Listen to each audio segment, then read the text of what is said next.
The next chant we will be doing, I'm going to be calling out Maurilani. So she was here for 20 years when we first started Keiki Hula in 2005. So she was here when Palakana came to our hale. But this chant I'm going to honor is Keʻelikōlani, Princess Ruth Keʻelikōlani, and knowing that she was born right here, Kaina, right here on this land where you are at. And this was where she was born, this is where she was raised, and this chant was written by Puakea Nogameyer.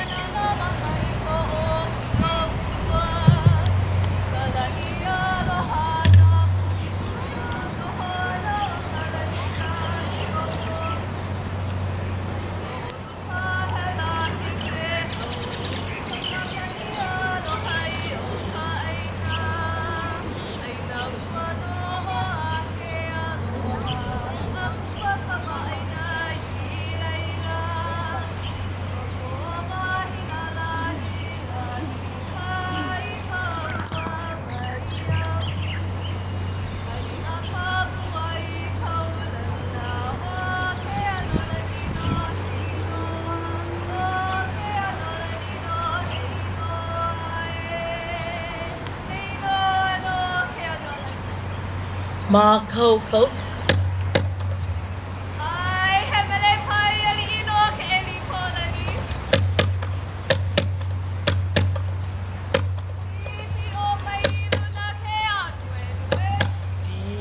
Mai luna ke anu enue ikala I ano ano a opu hokaina po huku huku kala lani o pua pua mai ke ano lani a pauahi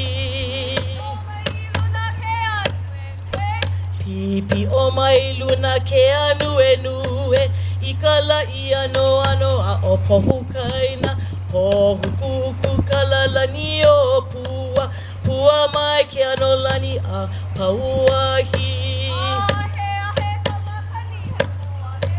Pahea he kamakani he moa e mo lale lale a o pu o vaina na vaine pua e hi ileine na ke kuana o a o kahalai a Pahea he kamakani he moa e mo lale lale a e o pu o vaina na vaine pua e hi ileine na ke kuana o a o kahalai a Kumai kano hoa hoa I ke alo o ke alo ali I kapunana aloha lehia ke kuna I ke kuluma I ke ake au e hulia e nei Kumai kano hoa hoa I ke alo o ke alo ali I kapunana aloha lehia ke kuna I ke kuluma I ke ake au e hulia e nei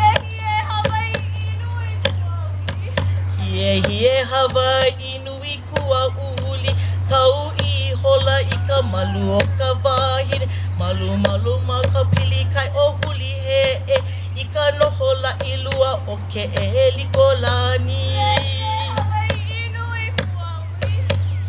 Hie Hawaii nui kua uli kau I hola I ka malu o ka wahine malu malu ma ka pili kai o huli he e I ka nohola I lua o Keʻelikōlani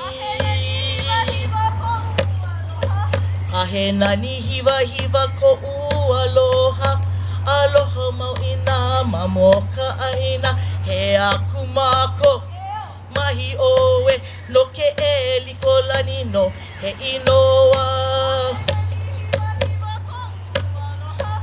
Ahe nani hiwa hiwa ko aloha aloha mau ina mamo Kamaʻāina he aku mako mahi oe no Keʻelikōlani no he inoa e ala e a ha e hie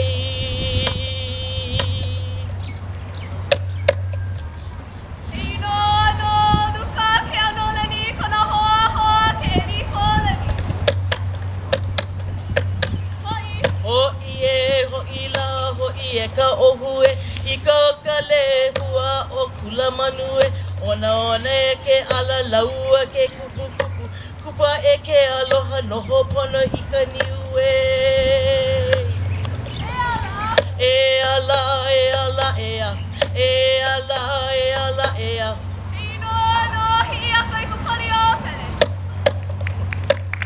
Mahalo, in honor of Princess Luka, Kianolani kana hoa hoa Keʻelikōlani.